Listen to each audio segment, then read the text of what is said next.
pacientes con deficiencia de magnesio, la hipomagnesemia debe corregirse primero. Tenemos que en un paciente que es agudo, es generalmente hipoparatiroidismo postquirúrgico, puede ocurrir después de una tiroidectomía total o casi total. Es necesario controlar la hipocalcemia después de una tiroidectomía casi total o total. El calcio sérico y la albúmina deben medirse en la noche de la cirugía y a la mañana siguiente. La suplementación puede ser oral o intravenosa de calcio y el calcitrol oral debe administrarse en función de los resultados del calcio sérico corregido por la albúmina. Los protocolos de suplementación a menudo son específicos del hospital. Hay pocos datos que evalúen los resultados. La hipocalcemia aguda transitoria también puede ocurrir después de una paratiroidectomía parcial o total. Además, los pacientes con deficiencia de vitamina D van a ser sometidos a paratiroidectomía, tienen un mayor riesgo de desarrollar un síndrome óseo hambriento. El síndrome óseo hambriento ocurre con mayor frecuencia en pacientes hiperparatiroideos que desarrollan enfermedad ósea preoperatoria debido a un aumento crónico de la resorción ósea inducido por los niveles de la hormona paratiroidea. En estos pacientes el calcio es absorbido ávidamente por el hueso, desmineralizándolo después de la cirugía, y se requiere suplementos de calcio para mantener una concentración normal de calcio sérico. Los pacientes con deficiencia de la vitamina D después de la paratiroidectomía pueden requerir una terapia prolongada y masiva de calcio y vitamina D debido a este síndrome óseo hambriento. Pásale a la siguiente, por favor.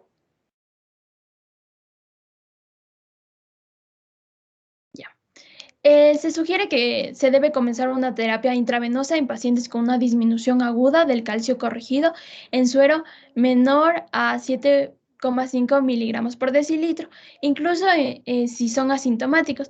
El calcio oral debe iniciarse tan pronto como el paciente pueda tomar suplementos por vía oral con el fin de facilitar cómo se quita progresivamente el calcio intravenoso.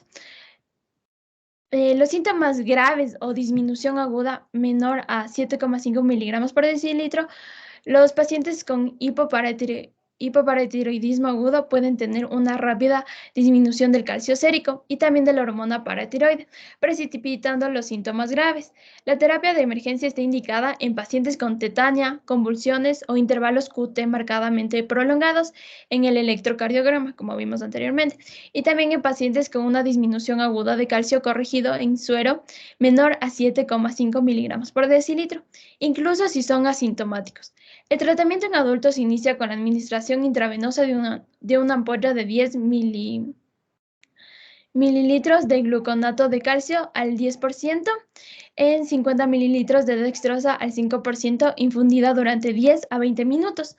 El calcitriol oral y el calcio de carbonato de calcio elemental al día en una dosis dividida deben iniciarse lo antes posible cuando el calcio sérico está en un rango seguro, es decir, mayor a 7,5, y el paciente está asintomático, el calcio intravenoso se quita gradualmente.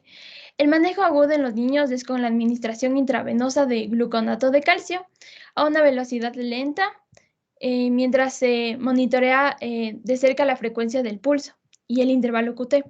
Los síntomas de leves a moderados para adultos con grados más leves de síntomas, por ejemplo, parestesias de hipocalcemia de calcio corregido mayor a 7,5 miligramos por decilitro, el tratamiento inicial con suplementos orales de calcio y vitamina D va a ser suficiente.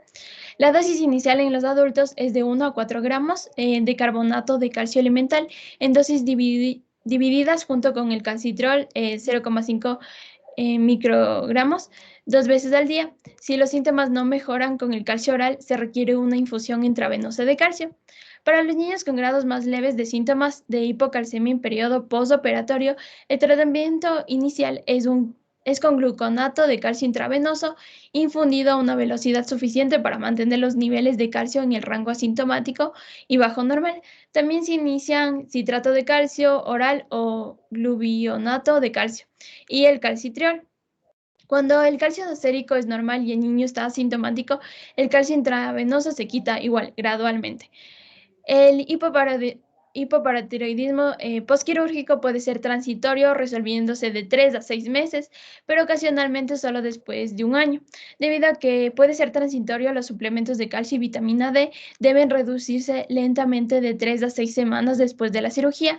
La mayoría de los pacientes pueden suspender los suplementos por completo y los pacientes con una recurrencia de hipocalcemia durante la disminución tienen más probabilidades de tener hipoparatiroidismo permanente y deben permanecer en suplementos orales. Para la prevención como alternativa y especialmente en pacientes cuyo riesgo de la hipocalcemia postoperatoria es alto, algunos centros administran rutinariamente calcio y calcitriol en un periodo postoperatorio inmediato para disminuir el desarrollo de los síntomas de la hipocalcemia y permitir un alta más temprana. En algunos centros se utiliza la evaluación rápida del nivel sérico de la hormona paratiroidea postoperatorio para predecir el riesgo de la hipocalcemia. Pásale a la siguiente, por favor. Ya, el hipoparatiroidismo tenemos que el hipoparatiroidismo crónico puede ser debido a la destrucción, irradiación o enfermedades infiltrativas en la glándula paratiroidea autoinmune, la cual es más insidioso al inicio y en estos pacientes generalmente no requieren suplementos intravenosos de calcio. Sin embargo, el calcio intravenoso está indicado para prevenir la hipocalcemia aguda en pacientes con hipoparatiroidismo crónico que se vuelven incapaces de tomar o absorber suplementos orales, como puede ocurrir después de un procedimiento quirúrgico complejo que requiere una recuperación prolongada. El tratamiento inicial para el manejo en pacientes con hipoparatiroidismo crónico se sugiere suplementos orales de calcio y vitamina D en lugar de la hormona paratiroidea humana recombinante. El calcitriol es del metabolito de la vitamina D de elección porque no requiere una activación renal, tiene un inicio rápido de acción, es decir, en horas y una vida media más corta. Otros análogos aceptables de la vitamina D incluyen el alfa-calcidiol o el dihidrotocisterol. Los pacientes con hipoparatiroidismo crónico requieren suplementos de calcio y vitamina D de por vida. Pásale a la siguiente, por favor. Ya, bueno, aquí tenemos el algoritmo en los cuales se utiliza y ahí podemos ver que si es menor a 7,5 miligramos por decilitro se da un calcio intravenoso y si es mayor a 7,5 y puede tomar el paciente medicamentos orales, se prefiere el calcio oral y la vitamina D oral, mientras que si no puede tomar los suplementos orales, se da igual el calcio intravenoso. Pásale a la siguiente, por favor. Ya, aquí tenemos el monitoreo y los efectos adversos. Inicialmente se requiere un monitoreo semanal del calcio urinario y sérico y fosfato sérico, hasta que alcance una concentración estable de calcio sérico en el extremo inferior del rango normal. A partir de entonces, el monitoreo a intervalos de 3 a 6 semanas va a ser suficiente. De 3 a 6 meses va a ser suficiente. Los principales efectos secundarios del reemplazo de calcio y vitamina D en pacientes con hipoparatiroidismo son la hipercalcemia y la hipercalciuria, que si son crónicas pueden causar nefrolitiasis, nefrocolcinosis e insuficiencia renal. La hipercalciuria es el primer signo de toxicidad y puede desarrollarse en ausencia de hipercalcemia.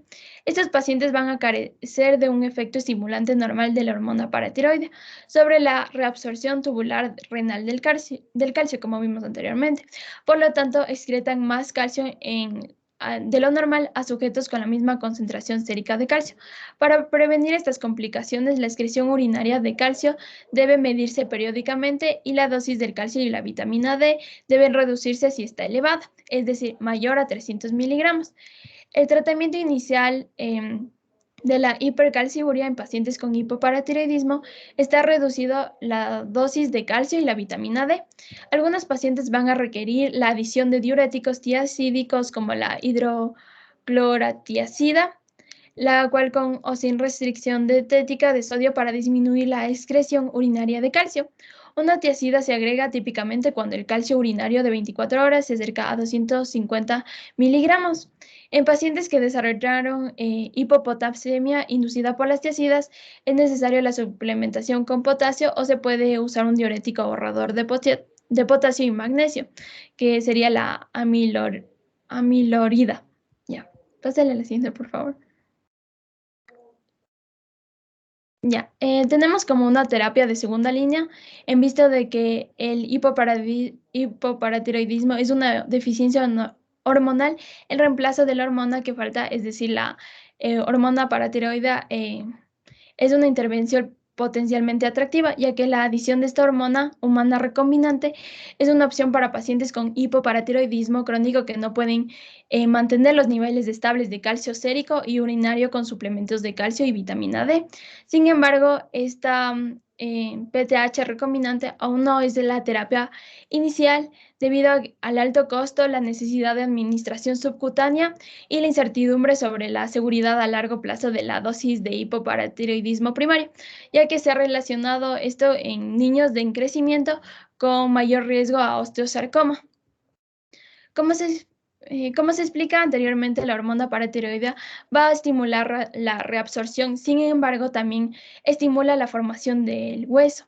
Si se administra continuamente la hormona paratiroidea, va a provocar la reabsorción del hueso, ya que va a aumentar los niveles de calcio como fisiológicamente actúa, como se observaría en el hiperparatiroidismo, mientras que si se administra una dosis baja una vez al día en bolo, se verá un aumento de la masa ósea, es decir, formación de hueso, como uno de ellos, como el nombre genérico de uno de estos es la teriparatida, la cual se usa en el tratamiento de osteoporosis. Los osteoblastos van a ser las células formadoras de hueso, las cuales van a contener los receptores de PTH y van a aumentar la masa ósea en respuesta a la PTH, mientras que los osteoclastos son células de reabsorción ósea y no van a contener estos receptores de PTH y son activados indirectamente por los osteoblastos. Esta activación va a darse porque los osteoblastos van a secretar el factor estimulador de colonia de macrófagos. Además, va a estimular el ligando del receptor activador nuclear del factor kappa beta. De esta manera se va a activar el osteoclasto, lo cual va a producir el calcio y el fosfato sérico. Como sabemos, la hormona paratiroidea puede afectar al hueso, en la cual tiene dos tipos. Está el hueso cortical y el hueso trabecular. El hueso cortical es la parte más dura, la capa externa del hueso, y va a disminuir y disminuye en respuesta a las dosis continuas de PTH, es decir, existe la reabsorción ósea.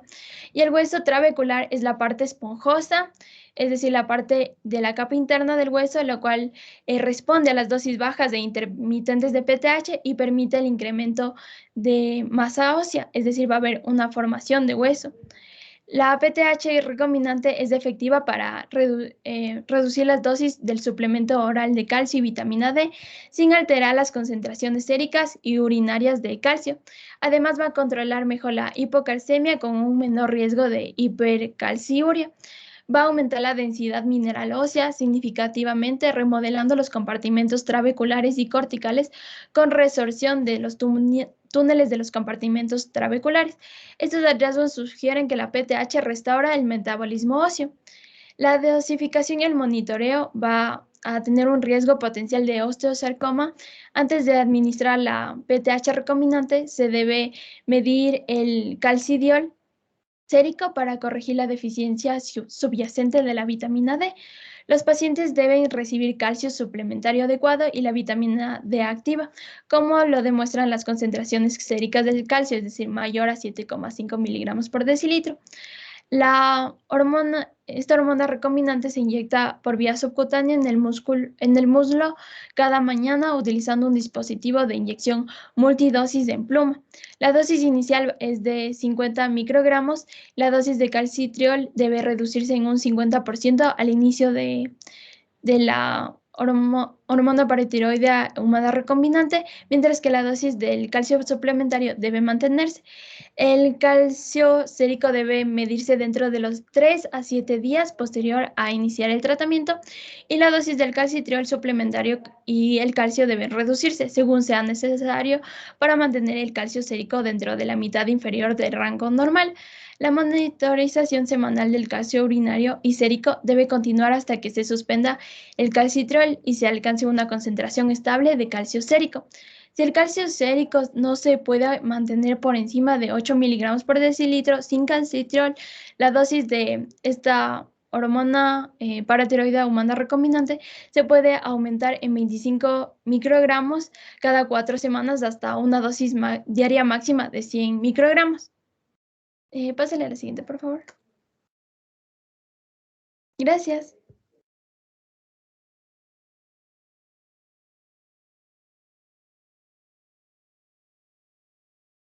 Bueno, está muy bien. A ver, esperen un momento. Listo. Preguntas que tengan respecto a esto, por favor. Pueden levantar la mano.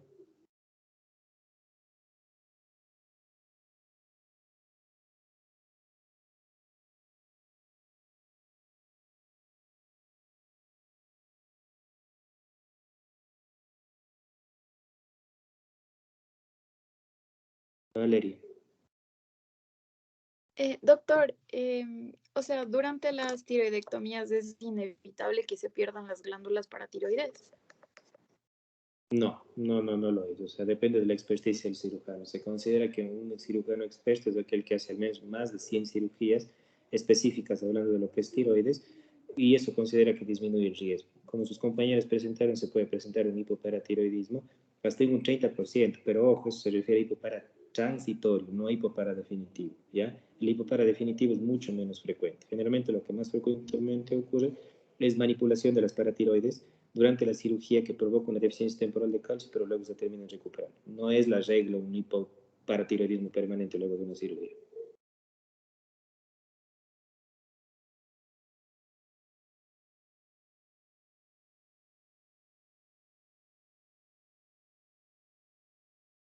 Cristian. Doc, una persona que ha tenido uno de estos efectos de hipoparatiroidismo después de una tiroidectomía, ¿debe utilizar calcio de por vida o es temporal? Refiere, a ver, el calcio postquirúrgico, dice usted. Ujú.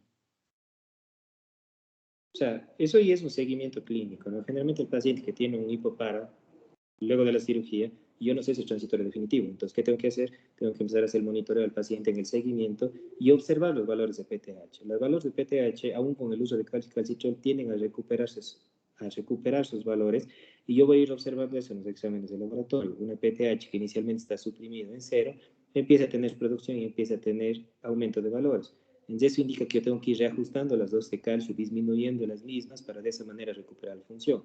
Porque si yo no veo esa dinámica, yo puedo mantener el calcio y el calcitrol en el paciente e inhibir esa reactivación de la glándula paratiroides y consecuentemente yo puedo estar provocando un hipoparatiroidismo iatrogénico. Entonces es muy importante la observación de los valores de calcio y PTH en el seguimiento para de ahí ir reajustando la dosis de calcio y calcitrol.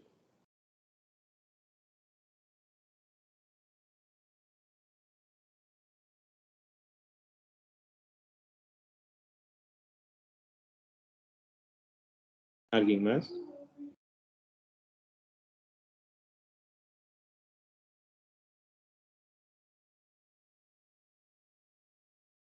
¿Nadie más?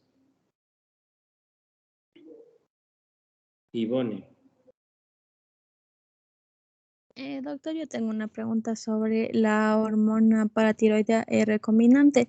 ¿Esta tiene que tener alguna condición para ser administrada? ¿Es cuando el otro tratamiento falla o en qué condiciones ya se le utilizaría? Sí, para empezar, es un medicamento caro, entonces ese no es un medicamento que todo el mundo lo va a utilizar, pero generalmente se considera que esa puede ser una buena opción terapéutica cuando yo estoy usando en un paciente con hipopara demasiado calcio. Se considera que más de 3.5 gramos de calcio elemental al día se considera que es un exceso y más de 2.5 miligramos de calcitrol también es un exceso. Esto está en las guías clínicas, pero no se confundan con lo que es el calcio que ustedes ven en las tabletas. Si ustedes ven el calcio de las tabletas, la verdad, un pequeño porcentaje de ese calcio es calcio elemental, ¿sí? Y no llegan a utilizar más de 3.5 gramos de calcio elemental en el día. Entonces, cuando nosotros superamos esas dosis de calcio y calcitriol, se considera que aumenta el riesgo de nefrocalcinosis en el paciente, por lo tanto, ahí se considera el uso de PTH recombinante.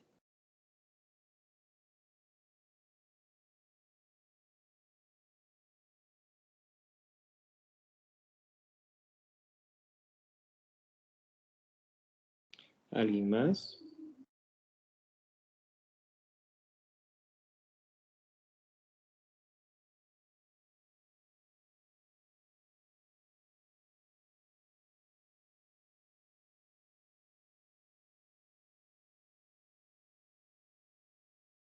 Ninguna pregunta más. Bueno, chicos, entonces, la próxima semana acabamos lo que es la parte de tiroiditis. Me disculpo que realmente tuve una reunión y no pude salir a tiempo, pero de ahí mantenemos lo que es osteometabolismo, ¿ok?